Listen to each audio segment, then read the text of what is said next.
like, oh wow, it's gonna be on TV. I'm like, my parents are gonna see it.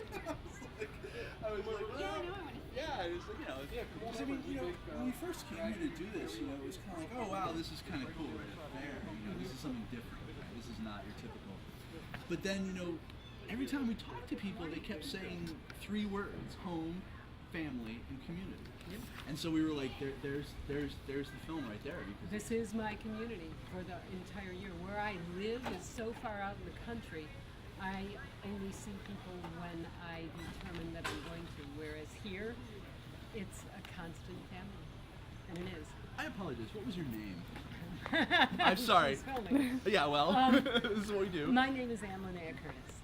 And you are a. I do face and body casting. These are all cast from life. These are people's body parts. Yes. Oh wow. Yes. So you sit in the chair, I cast your face, that gives me a mold of your features, and then from there I press play into it to come up with a finished piece.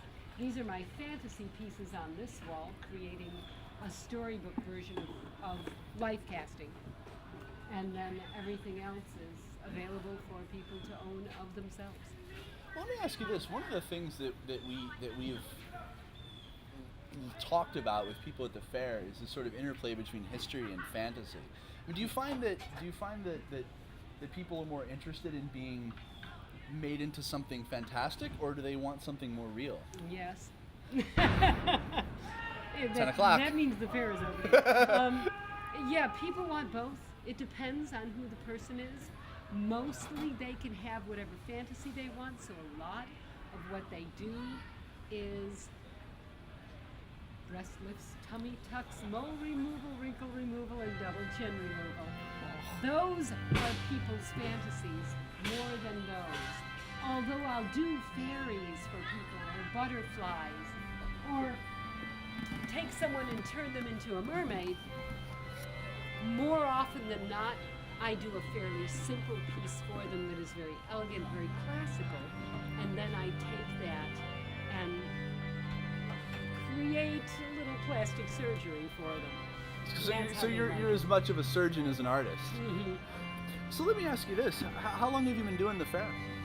This fair I've been doing about 14 years. I've been doing fairs altogether for 23 years. So this is what you do for a living. This is what I do for a living. How did you get into that? I did portraits on the road for 7 years, traveling around. I'm from Rochester, New York. I went from Rochester to Provincetown, Cape Cod area. Then I went from there to New Orleans. And from New Orleans, I started doing the mall circuit with portraits in Texas. And I went to school to kind of pick up a few other arts and crafts ideas, went to college.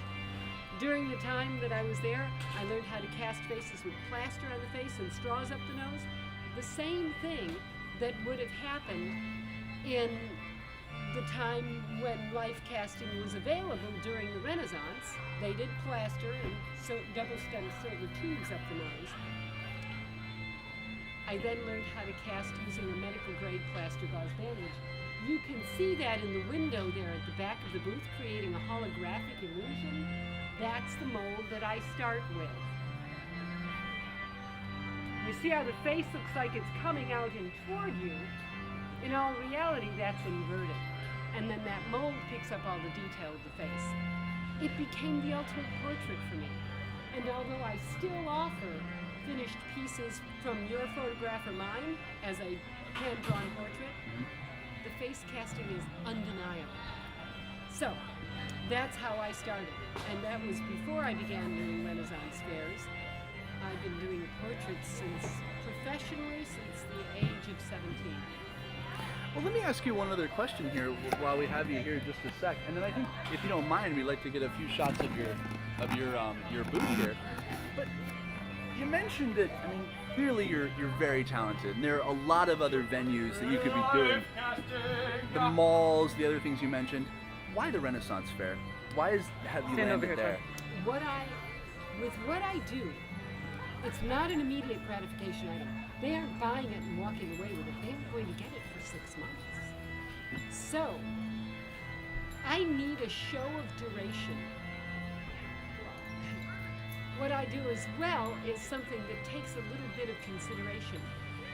People think of it as vanity, but it's ancestral masking. It's something you can pass on down through the ages. And it's the oldest form of portraiture, dating back to 5000 BC. Life casting, face casting, death masks date way back. So with the Renaissance Fair, I've got history because Cennino Cennini started doing life casting during the Renaissance. He was an Italian craftsman. And with the Renaissance, I've got a show of duration. I'm able to capture you as a father saying, oh, that's wonderful, I need to bring the kids back. I know I'm coming back in 2 weeks. They bring the kids back. I never know that they've seen me and that they're planning on coming back to have the kids cast until they show up. They can think about it, they can come back. It's not something where you walk up and say, this ring looks beautiful on my finger, I think I'll buy it right now. It takes a little thought to consider that you can have this done of your own features. I do get people that walk in, see me and say, I've wanted to do this all my life. They sit down and get cast. More often than not, they have to think about it. It's a show of duration. All the shows that I do are no shorter than 4 days. I need more than a 2-day show to be able to sell my wares. So let me ask you one last. Wait, are they at Oshuck yet? No, I keep looking Okay. over my shoulder. Let me ask you one last question, if you don't mind. One of the first things you said to us before my director started shooting was you mentioned the notion of home. Can you talk a little bit about that? All of us have our own blood families,